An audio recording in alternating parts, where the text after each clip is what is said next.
ਮਨੀਸ਼ ਸਿਸੋਦੀਆ ਨੇ live press conference ਨੂੰ ਸੰਬੋਧਨ ਕਰਦੇ ਹੋਏ ਕਿਹਾ ਕਿ ਅਰਵਿੰਦ ਕੇਜਰੀਵਾਲ ਦਾ ਮਾਡਲ ਆਫ ਗਵਰਨਰ ਦੇਸ਼ ਭਰ ਦੇ ਲੋਕਾਂ ਲਈ ਉਮੀਦ ਬਣਦਾ ਜਾ ਰਿਹਾ ਹੈ ਅਤੇ ਜਿੱਦਾਂ ਦੇਸ਼ ਭਰ ਵਿੱਚ ਲੋਕਾਂ ਲਈ ਮਾਡਲ ਆਫ ਗਵਰਨਰ ਉਮੀਦ ਬਣਦਾ ਜਾ ਰਿਹਾ ਹੈ ਉਸ ਦੇ ਨਾਲ ਹੀ ਭਾਰਤੀ ਜਨਤਾ ਪਾर्टी ਦੇ ਅੰਦਰ भी खौफ पैदा हो गया है। अरविंद केजरीवाल जी का केजरीवाल मॉडल ऑफ गवर्नेंस देश भर में लोगों के लिए एक उम्मीद बनता जा रहा है और जैसे जैसे देश भर में लोगों के लिए केजरीवाल मॉडल ऑफ गवर्नेंस उम्मीद बन रहा है वैसे वैसे भारतीय जनता पार्टी के अंदर भी खौफ पैदा हो रहा है केजरीवाल मॉडल ऑफ गवर्नेंस का।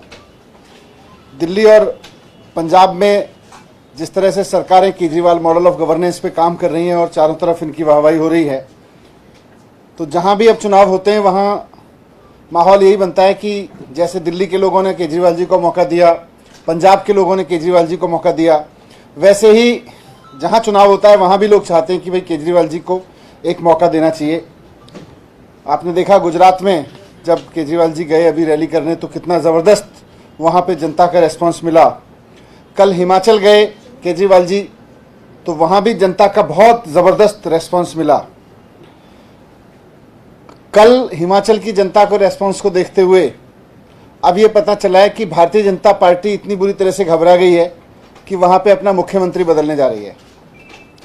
हमें बहुत अंदर से विश्वसनीय सूत्रों से पता चला है कि भारतीय जनता पार्टी केजरीवाल जी की लोकप्रियता और केजरीवाल जी के प्रति हिमाचल की जनता ने जो कल रेस्पॉन्स दिया उससे घबरा के अपनी 4.5 साल की सरकार की नाकामी को अचानक उसको याद आ गया है कि 4.5 साल से सरकार चल रही थी हिमाचल में भारतीय जनता पार्टी की और उसने कुछ नहीं किया।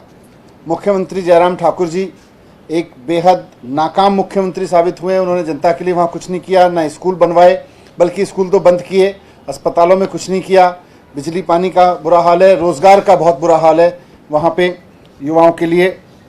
तो 4.5 साल की नाकामी को छिपाने के लिए और जनता के बीच ये कहने के लिए देखिए जी पुराने मुख्यमंत्री ने कुछ किया, पता चला है कि जयराम ठाकुर जी को हटा के अनुराग ठाकुर जी को मुख्यमंत्री बनाना चाहती है अब भारतीय जनता पार्टी।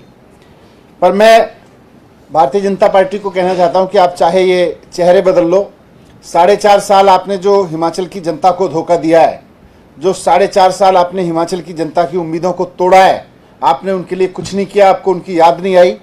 अब आपको जनता याद नहीं करने वाली है। अब जनता के बीच केजरीवाल जी पहुंच चुके हैं और कल जिस तरह से हिमाचल के कोने कोने से लोग मंडी में केजरीवाल जी के स्वागत में आए और केजरीवाल जी को एक मौका देने के संकल्प के साथ निकल के आए, उससे हिमाचल प्रदेश में आने वाले चुनाव में आम आदमी पार्टी की सरकार बनेगी। आप चाहे अब मुख्यमंत्री बदलो या मंत्री बदलो, उससे कुछ नहीं होने वाला है। आपको जनता से माफ़ी मांगनी चाहिए हिमाचल की कि हमने आपके 4.5 साल खराब कर दिए। Now there is a lot of talk about a front against the BJP. Mamata Banerjee is in talk with Sharad Pawar, and then Stalin and left front, they are all coming together. आम आदमी party का इसके ऊपर क्या stand है? A joint front against the BJP. अब तो BJP के खिलाफ देश की जनता आ रही है, पर फ्रंट से काम नहीं चलेगा। देश की जनता को खड़ा होने की जरूरत पड़ेगी। जिस तरह से बीजेपी लगातार अहंकार में उसको लगता है कि हम तो बस इधर उधर के मुद्दों पर चुनाव जीतेंगे और फिर जनता के लिए काम करने की जरूरत नहीं है, स्कूल बंद कर देते हैं ये लोग आके। जनता इस बात को समझ रही है और Kejriwal ji model of governance में इसीलिए जनता भरोसा दिखा रही है। अनऑथराइज्ड कॉलोनियों में अभी पानी की जो किल्लत है उसको लेकर के आगे क्या है? किस कॉलोनी में? सर बागली विधानसभा की अगर मैं बात करूं तो स्वामी श्रद्धानंद कॉलोनी वहाँ पे एक हफ्ते में एक टैंकर पहुँचता है, पाइपलाइन है, पर पानी नहीं आता है, लोग दिखा रहे हैं। अगर किसी पर्टिकुलर कॉलोनी में कोई प्रॉब्लम है, अदरवाइज तो अनऑथराइज कॉलोनीज से लेके और ऑथराइज में द्वारका जैसी कॉलोनीज में जहाँ कभी पानी नहीं पहुँचता था, सरकार ने बहुत पानी का काम किया है। पर फिर भी किसी पर्टिकुलर कॉलोनी के प्रॉब्लम है तो आप दे दो, उसको देख लेते हैं क्या प्रॉब्लम है वहाँ पे, क्यों हो रहा है।